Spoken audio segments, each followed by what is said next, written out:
Halo teman-teman, mari belajar bersama-sama materi Khulafaur Rasyidin.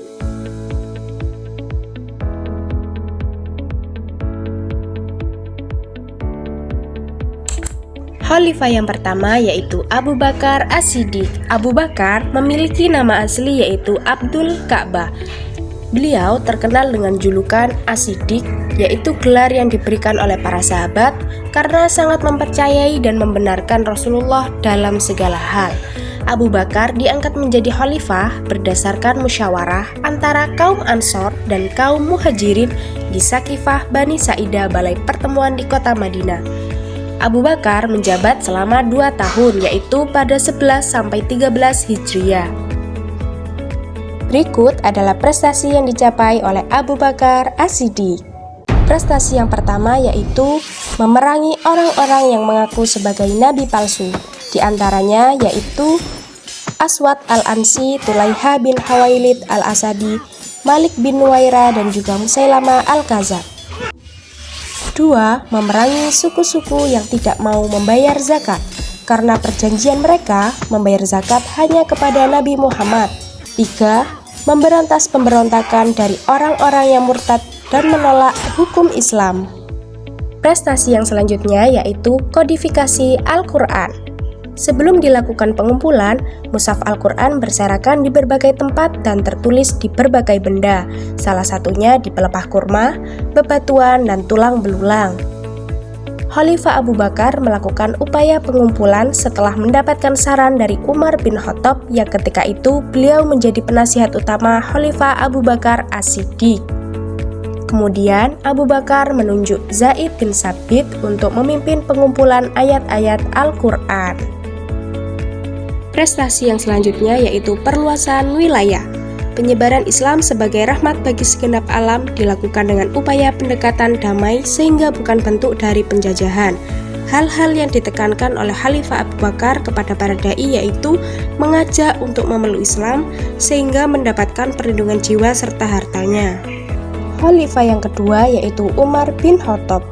Setelah masuk Islam, ia sangat berani menghadapi musuh-musuh Islam sehingga ia terkenal sebagai singa padang pasir yang amat disegani. Umar bin Khattab terpilih menjadi khalifah kedua dengan cara dipilih langsung oleh Abu Bakar menjelang beliau wafat. Beliau menunjuk Umar bin Khattab untuk menggantikan kedudukan sebagai khalifah kedua yang mendapat dukungan mutlak dari para sahabat yang lainnya. Umar bin Khattab menjabat selama 10 tahun, yaitu pada tahun 13-23 Hijriah. Berikut adalah beberapa prestasi yang telah dicapai oleh Umar bin Khattab. Prestasi yang pertama yaitu perluasan wilayah.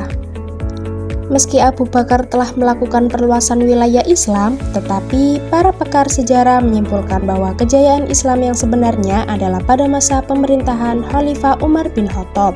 Karena ketika itu, kekuasaan wilayah Islam teramat spektakuler sehingga terkenal sebagai masa Futuhat al-Islamiyah.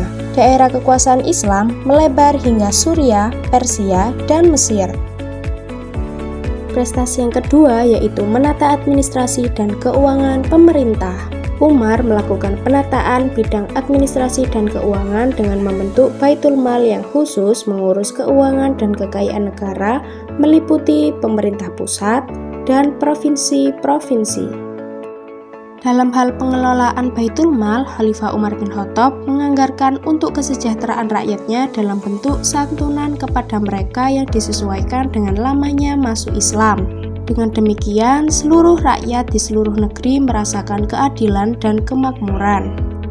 Prestasi yang ketiga yaitu penetapan kalender Hijriah. Dengan penetapan kalender ini sebagai pembeda kebudayaan Islam dengan non-Muslim hingga sekarang.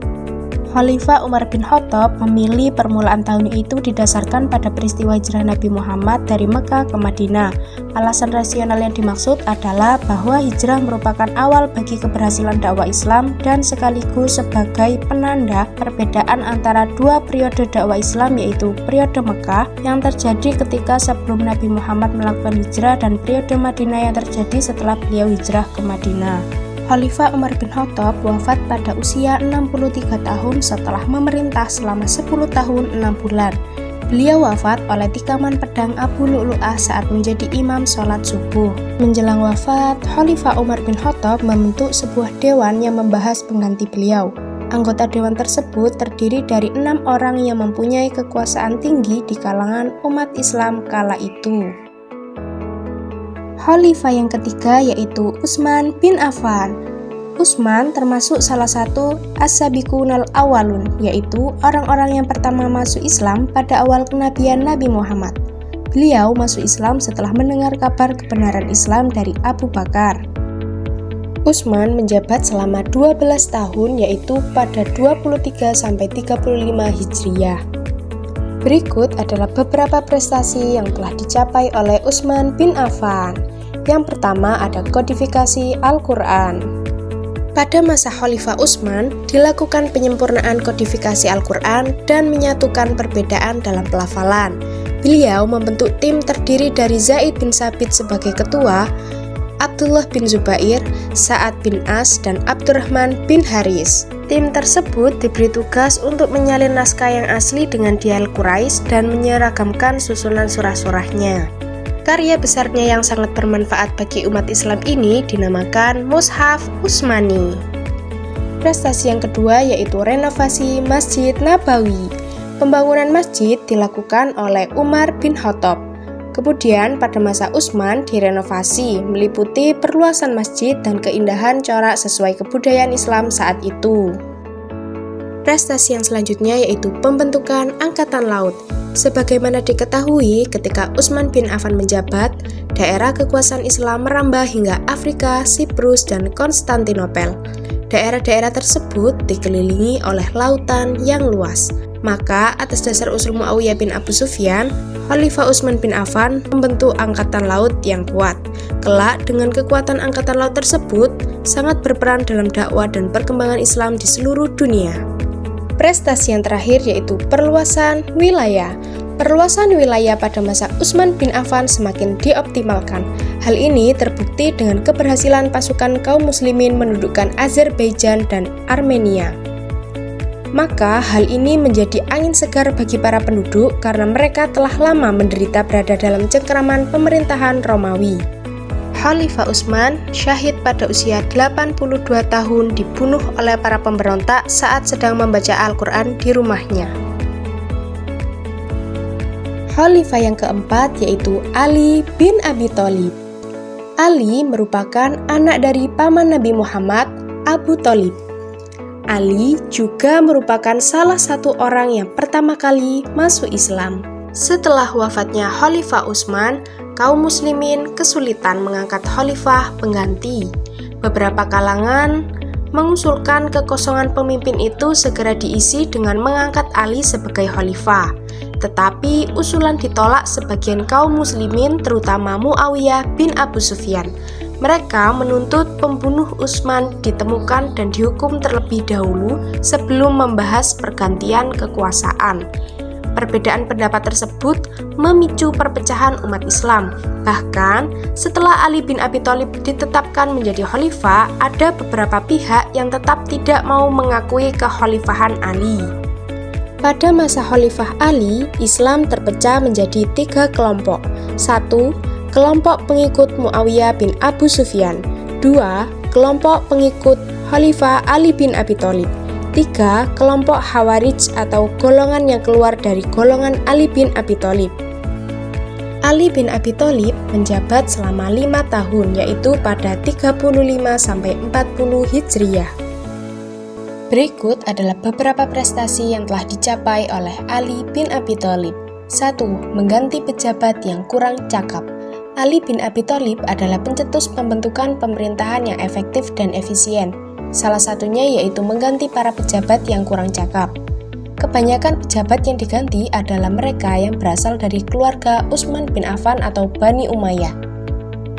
Beberapa pejabat tersebut tidak menyetorkan pajak pada negara sehingga Ali menggantinya.